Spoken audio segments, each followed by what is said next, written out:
The Jackson State season preview show is what today will be, as we will take a look. I've already done the 3 games I thought could ruin JSU season. That's already out there. The video's out there. You go check that out.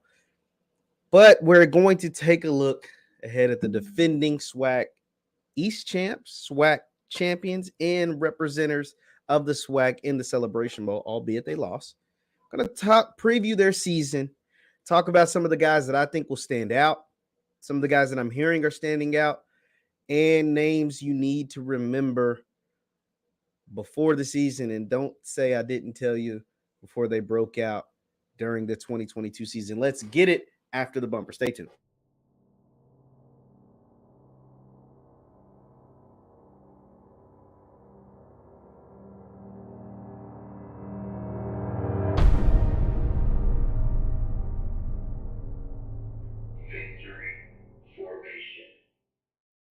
What is up, everybody? What is up, everybody? My name is JeffLightsyJr. here with the Black Boss channel and Victory Formation. Thank you guys for tuning in. Be sure to hit that thumbs up button, like, share, subscribe, and the notification bell because we upload every single day.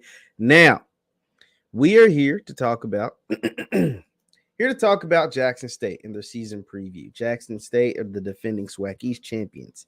Jackson State is defending SWAC champions. Jackson State is the team that represented the SWAC in the 2021 Celebration Bowl, albeit they lost 31-10 to South Carolina State. Let's get that out in the open. But this is a team that lost some big-time players. Antoine Owen went on to play really well in the USFL. James Houston got drafted in the NFL draft by the Detroit Lions, making noise in preseason camp. You saw Warren Newman, the special teams punt return mastermind. He's doing his thing up in the CFL. CJ Holmes, which was their slot corner / safety, that was able to make some plays for them throughout the season last year, throughout the duration of Coach Prime's time. But now you have the number 1 recruiting class in all of FCS that brought in the prize recruit Travis Hunter, along with Kevin Coleman, along with a number of transfers via FCS, FBS. Jackson State went out and got players from everywhere. Jackson State revamped their offensive line. Coach Prime said you could see 5 brand new starters on the O-line, the weakest part of their team last year. Jackson State also went out and got some running back depth and some talent, including Savion Wilkerson, an all-MEAC player last year for Delaware State. He is now in the JSU backfield. And you return the reigning defending Jerry Rice Award winner for Freshman of the Year in all of FCS in Shedeur Sanders as QB1, now with his second year as the starting quarterback of JSU. And you put all that together and you get the Jackson State team, including returning all-SWAC player Malachi Weidman, who led the SWAC with 12 touchdowns last year, all-SWAC performer Aubrey Miller, who led the team in tackles last year. This roster is loaded. Let's not act like it isn't. Let's not pretend like we don't see what we see. This is a loaded roster, and anything outside of an undefeated season and a Celebration Bowl title at the end of the year in December would be a disappointment. Point blank period, right? Point blank period. It looks as if we're going to take a look at the JSU schedule. I just wanted to lay some things out there before we look at the schedule, and it looks as if the OBC could be a different type of game than some of us were expecting. By the time you see this video, you will understand that FAMU as an institution has gone through some compliance issues with the NCAA. And so for those who don't know, compliance issues can go anywhere from grades to just all kinds of things that mess with your eligibility. And the rumor and the reports are, at first there were reports that FAMU's game against North Carolina was going to be canceled. By the time you watch this, you'll probably know whether it's canceled or not. Kyle T. Mosley, shout out to Kyle T. Mosley of HBCU Legends. He said he's spoken to both schools, both North Carolina and FAMU. The game is going to be played, but they could be without some key players, not just in that game, but in their game the next week in the Orange Blossom Classic against Jackson State. And so the OBC on September 4th is going to be huge, because if FAMU is missing big-time players, as a lot of the reports are suggesting that they could possibly be missing big-time players, not just in the North Carolina game, but also in this Jackson State game on September 4th, in Miami, that could change the trajectory of both of these programs' season in one instance if they don't figure out this compliance stuff. And so that game isn't as tough if the reports are true, right? If the rumors are true, they're not even really reports; they're just rumors. If the rumors are true, then this game doesn't have the magnitude as we once believed.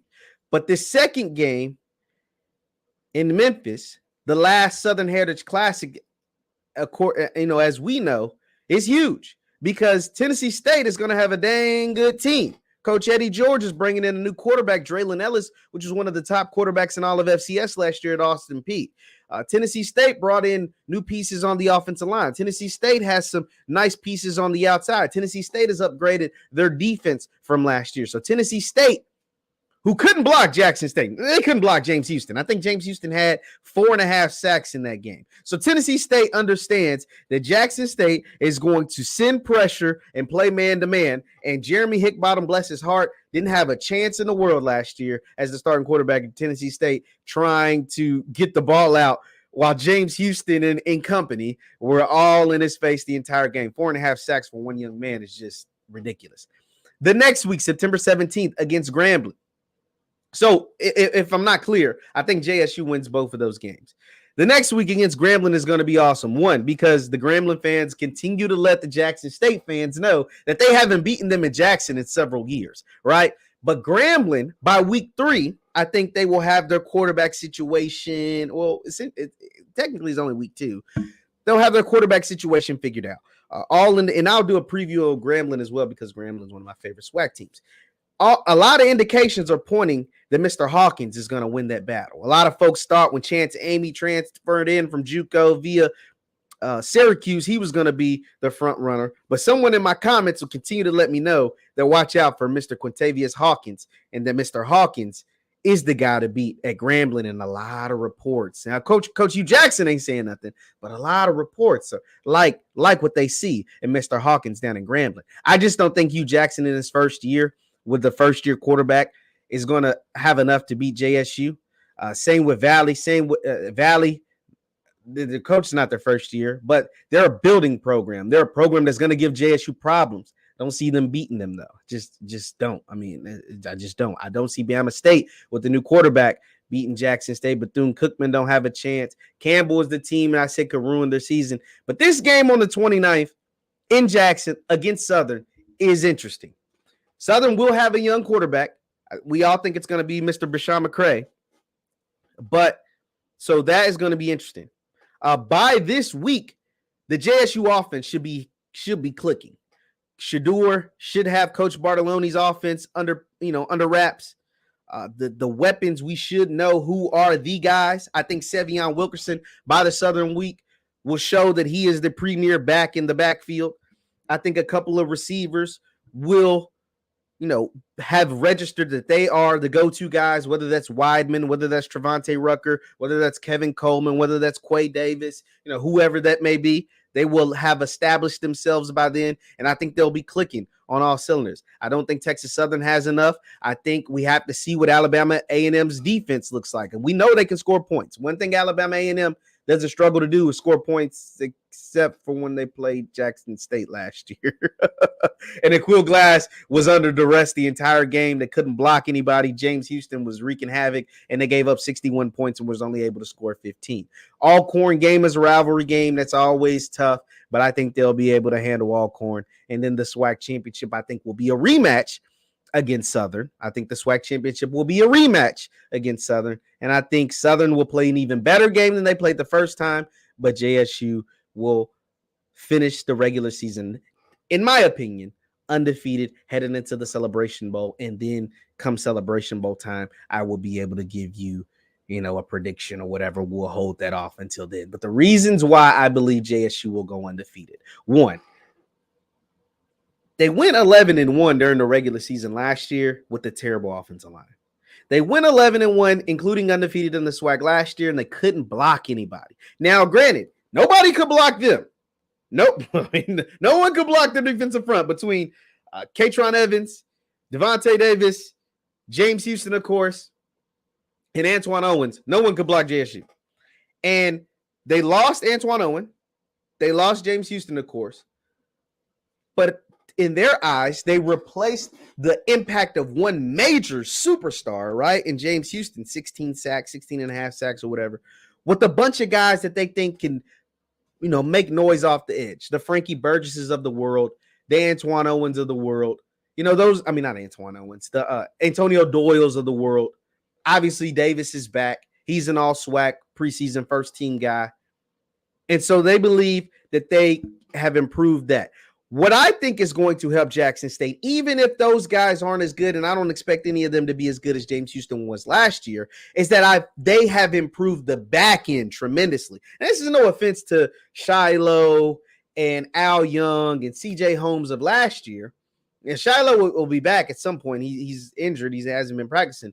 But adding a Greg Gate, adding some of the guys that they added this offseason to the back end, the Travis Hunter on the outside, the back end is going to help that pass rush tremendously. Because no offense to JSU secondary last year, they were food at times. I saw when Jawan Pass wasn't throwing the ball to James Houston, he completed some big-time passes in that Prairie View game. I saw Southern, when they had a running back at quarterback or a guy that just wasn't that good at quarterback, make plays against that JSU secondary through the air.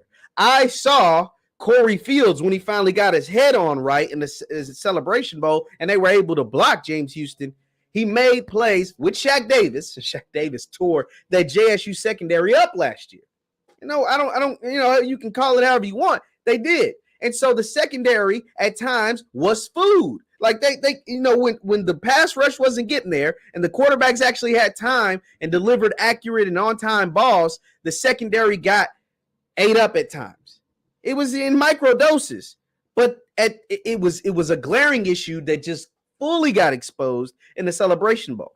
That I don't see happening this year because the additions that they made to the secondary, I think Nugget will have a better year. Nugget, he didn't have the year a lot of people expected him to have last year. I think he has a better year. I think Travis gives you a legit cornerback on the other side. As long as they don't run him into the ground, have him playing too much offense. If you have him at cornerback, you work him in certain packages on the offensive side of the ball, of course. But if he's able to perfect his craft with the teachings of Deion Sanders, Coach Prime, Travis is going to be a legit serious problem with his athletic prowess and his knowledge of the game at the cornerback position. Adding those safeties, though, adding those guys in the back end, the Greg Gates of the world, and guys to the linebacking core. Keontae Hampton was a big loss. I haven't talked about him, but you're replacing him with guys that have been able to do it at the next level. The Michael Pleas of the world, the Durante of the world, the Durante guys of the world. That is going to help you a ton. I think this JSU defense as an overall unit could be better. I'm not saying we're going to have a superstar and you bring back Aubrey Miller. Aubrey Miller is a guy that's going to be in contention for SWAC Defensive Player of the Year and FCS Defensive Player of the Year, the Buck Buchanan Award. I think Aubrey is poised to have a season like that to where he's going to be a finalist for the Buck Buchanan Award and could potentially walk away with the SWAC Defensive Player of the Year award. And that's saying a lot because the SWAC is bringing back a ton of talent on the defensive side of the ball, from Isaiah Land at FAMU, Jordan Lewis and Jason Dumas at Southern, Irashad Davis at Alabama State, just a ton of big-time guys. And I think Aubrey Miller could be the best among all of them, having a season that great. I expect JSU to go undefeated during the regular season. The secondary is improved. I think you can still, with the way that they play, the way that they blitz, the man-to-man, Nugget on one side playing man-to-man, Travis on the other side playing man-to-man, and those guys up front, you're going to find some winners. Somebody's going to stand out from the bunch, right? Somebody's going to make some plays. I think Davis on the inside and Antonio Doyle on the outside are guys that can make a bunch of plays for JSU. But the emergence of the offensive line's got to be better. If the offensive line is better, don't be surprised if Savion Wilkerson comes out and just has a monster year. Savion Wilkerson is that good. Savion Wilkerson, as soon as he got to JSU, he instantly became a top 3 back in the SWAC. Caleb Johnson, Gary Coyles, and Savion Wilkerson, in my eyes. In my eyes. I could be wrong. But I think he instantly became a top 3 back in the SWAC, and adding that back, adding the run game element to an air raid offense, an offense that wants to see Shedeur Sanders throw for 4,000 yards, throw for 40 touchdowns, but to have the ability to run the ball when you need to, something they couldn't do last year on a consistent basis. Running the ball on a consistent basis with that Dennis Thurman defense, that attack style defense led by Coach Thurman. This is gearing up to be a special, special year for Coach Prime and the JSU Tigers. A year so special, I think we could see them 12-0 heading into the December Celebration Bowl in Atlanta, Georgia. I'm seeing that. The reason, the improvement, but it has to be an improvement on offensive line. Savion's going to do his thing. I have no doubt in my mind Savion's a major upgrade over the running backs that they had last year. Tyson Alexander coming back will be a good 1-2 punch between Alexander and Savion Wilkerson. Shedeur Sanders with another year of experience. He's got a new OC, so he had to learn a new offense, but he's a year older. He's a year more mature. He's going to have a better O-line, and he still put up 3,500 yards and still won all types of awards with a bad O-line and no running game, essentially. Now you give him a running game and what's supposed to be an upgrade at the offensive line. I think Shedeur is thinking first-round pick. Shedeur wants to be a first-round pick in the NFL draft when his time comes. And the only way you're able to be a first-round pick, look at the history of first-round picks from FCS conferences. The Carson Wentzes of the world, the Joe Flaccos of the world, the Trey Lances of the world. The only way you become a first-round pick from FCS conferences is to go out there and have – I mean, Trey Lance's stats were just insane, right? You got to go out there and put up big-time numbers, and Shedeur and his dad, Coach Prime, understand that. And that's why they switched up the offense. That's why they went out and signed 10 offensive linemen. They're looking for Shedeur to have a 4,000-yard season. They're looking for Shedeur to put up between 35 and 40 touchdowns. They're looking for Shedeur to go crazy this year. And he went crazy last year, his first year starting. His first year playing in front of real fans. Like, I want everybody to understand, Shedeur played at a small school in Texas, Trinity Christian. They had like 2,000, 3,000 people, maybe 4 or 5 on a big game. 4,000 or 5,000 people show up to the games. There wasn't a lot of people that came to these games. They're in a private school league, and they won all the time. So a lot of people didn't come. He came to Jackson State where they playing away games in front of 20,000. Playing away games in front of 15 to 20,000. These are quadruple the amounts of amounts of fans that he played in front of in high school. And then when you played at home, you played in front of average of 42,000. Homecoming, you got 50. Another game, you got 60,000 fans. You average 42,000, an FCS record. I think that number goes up to 50,000 average this year. That's just me guessing. So last year was an eye-opener for him, and he handled it with poise and just magnificence. So what you think he's going to do this year with an upgrade at the offensive line, an upgrade at wide receivers, and an upgrade at running back? I think the dude's going to have a special, special year. And I think the defense could potentially be even better because of the upgrades they made in the secondary. Not necessarily with the upgrades they made on the front seven, but in the secondary. And if guys can hold their coverage a half a second longer, even without a guy like a James Houston, those front seven guys, they're gonna find that quarterback. They're gonna make their way back to the quarterback. And with the upgrade in quarterback talent in the SWAC, having a better secondary is crucial. Alabama State feel like they hit a home run at quarterback. We won't know, and at least until tomorrow we get a first look at them and the MEAC SWAC Classic. But they feel like they got an upgraded quarterback. Valley feels like they got an upgraded quarterback. Hugh Jackson brought in 5 quarterbacks. He got an upgraded quarterback. You get what I'm saying? Southern brought in a new quarterback. They feel like they got an upgraded quarterback. FAMU replaced their quarterback. Their quarterback came back, and Rashawn McKay, and they replaced them with Musa. So there's teams, the SWAC, as an overall conference, has gotten better at the QB position, so your secondary's got to be better. And they got to try at least to hold coverage a half a second longer to allow the defensive front to do what they potentially are able to do. I think there's going to be a star that comes out of there. I don't know who, but somebody on that JSU defensive line, they just brought in too much talent for no one to emerge as a star on that front seven. Hit that thumbs up button, like, share, subscribe. So my prediction, JSU, 12-0 regular season. Celebration Bowl, when we get there, we'll discuss that. And the time when they lose, if they lose, let me not say when they lose. If they lose the regular season game, we'll have a big call-in show and discuss what the hell happened. Because if they lose, it'll be a surprise to me. And whether you admit it or not, it'll probably be a surprise to you.